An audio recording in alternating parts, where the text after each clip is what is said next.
taaluma au ya falsafa inayohusika na tabia ya mwanadamu na mahusiano yake kwa mwanadamu na wanadamu wenzake.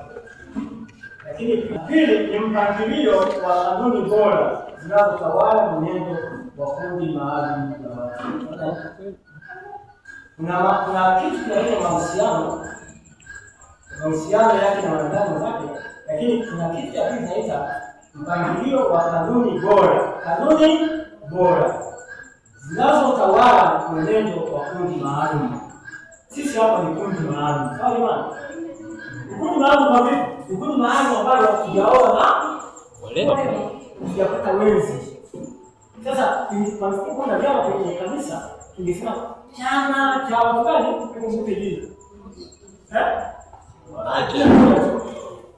Chama cha Mabacha. Ukifungu la chini na kutumia chama cha Mabacha. Na mwenye kitu wake hapo nani? Nishwa chale. Ndio sana. Haya, hilo ni sisi. Kwa hiyo mwenye kitu wake simtafuta.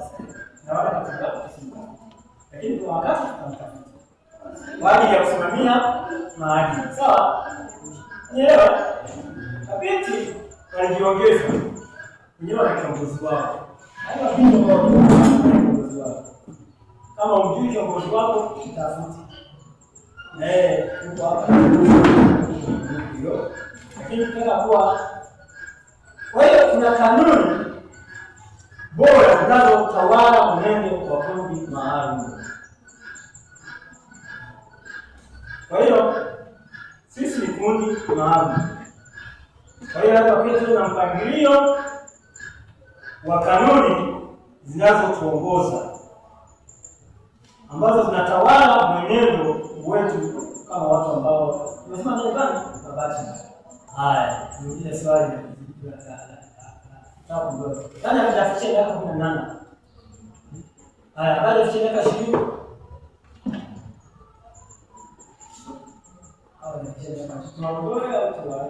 tuwaondoe.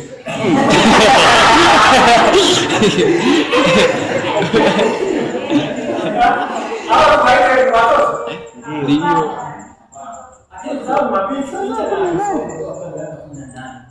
ila kenda kuna nionyesha mtoto hapa yuko chini. Kama nionyesha huko chini tafadhali kuishi. Mimi ni ababu. Mimi 19. 19. 19 na naangalia basi kwa pamoja. Ndaga. Sawa, tunapaa pamoja na tunakushika na kuruhusu tu uwepo. Mtoto.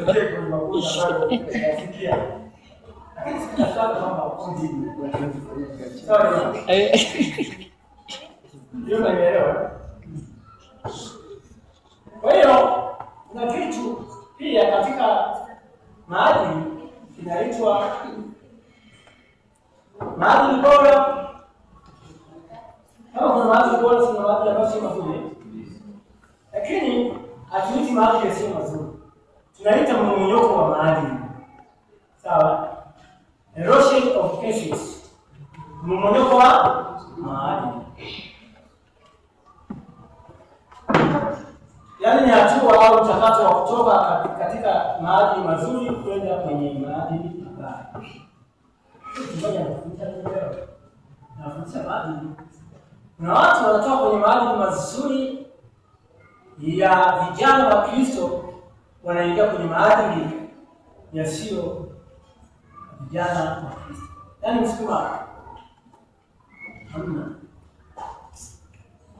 Sasa msukuma kwetu kule ni msukuma lakini pia Mwanza. Wana ngoma inaitwa Chagulaga.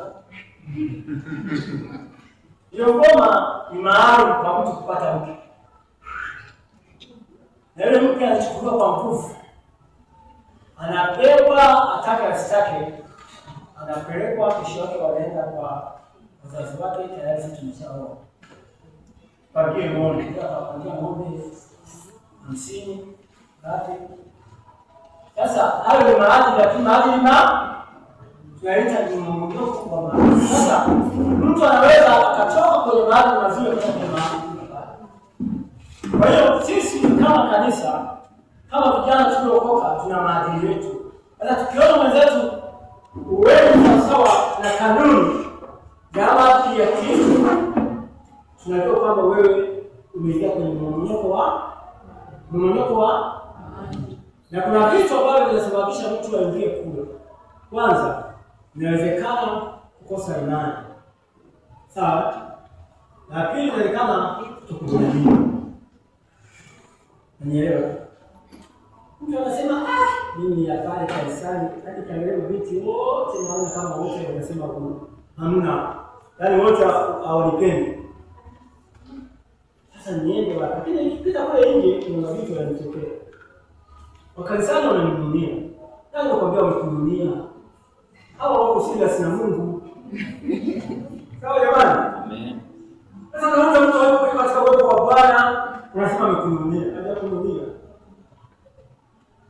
Kwa hiyo mtu anatoka kwa sababu ambazo kutojiamini na kutokuwa na imani. Anaenda anatafuta nje ya damu. Huyo tunaita amehama kwenye kanuni za kanisa, ameingia tunaita mmomonyoko wa maadili. Kwa hiyo jambo hili linaniumiza kanisa. Sasa kwa nini naongea na vijana kuhusu maadili? Kwa sababu sifa ya kijana, sifa yote ya kijana, kama huko hivyo utakushangaa, wanapenda kujifunza mambo mapya. Kama wanashangaa, wale ambao wanashangaa ni wale ambao wanataka kubaki kama wao. Hapa screen na Dipo TV. Mshaona? Dipo TV. Kuna na hiyo. Na Dipo TV. Hiyo si kijana. Ni wabunifu. Hiyo ni sifa za? Ndio. Sifa za? Dunia iko mikononi mwao. Nasema kuganjana. Kwa njia ya WhatsApp, Facebook, Instagram, WhatsApp au WhatsApp nishasema na etc. Yaani na faida sema nyingine ambayo TikTok na nini. Sawa. Ukikuta mimi niko kwenye TikTok au na wewe, useme kwa nini mzee ukufuata huko. Na mimi napenda kujifunza mambo mapya. Sasa kama unaongoza kanisa la vijana, alafu kwenda kujifunza mambo mapya. Atakupigia. Au nielewe kitu kimoja. Lakini pia vijana hawa wanapenda kuiga vitu vipya. Hata kama hajakuwa asali. Wanapenda kuiga vitu vipya. Kwa hiyo ndio maana kanuni za Kristo, kanuni za vijana aliokoka ni muhimu kuzijua. Au kwa lugha rahisi ni muhimu kuzifuata. Tumesoma katika kitabu cha Yohana wa kwanza kwamba vijana wana nguvu, wamemshinda yule mwovu. Na hao vijana ndio sehemu ya kanisa. Sasa kama hao vijana hawatakuwa wamemshinda mwovu, nguvu zao hazitakuwa za faida kwa kanisa. Sema amina. Kwa hiyo hatua ya kwanza ni kumshinda mwovu. Kama mnakuwa vijana mzuri wa Shalom International Gospel Center, kitu cha kwanza kumshinda nani? Mwovu. Unaelewa? Kwa hiyo ndio zaidi aina za maadili tunaenda kama mbili ambazo nitasema. Mbili au nitakazosema au tatu, lakini sana kama mbili. Nenda haraka hiyo. Kuna maadili ya mtu binafsi, sawa? Maadili ya mtu binafsi yanakuhusu wewe mtu binafsi, jinsi unavyotakiwa kuishi na kufanya katika jamii husika. Yaani wewe mtu binafsi lazima ujue jinsi gani utakopa au utaendana na ile jamii ambayo umo. Sasa hapa ni jamii ya Kristo. Hapa ni jamii ya Shalom International Gospel Center Bachelors Wing au benchi ya mabachela. Jamani. Kwa hiyo lazima ujue jinsi gani utaishi ili uweze kuendana na jamii ya Shalom International Gospel bila tatizo lolote. Bila tatizo lolote.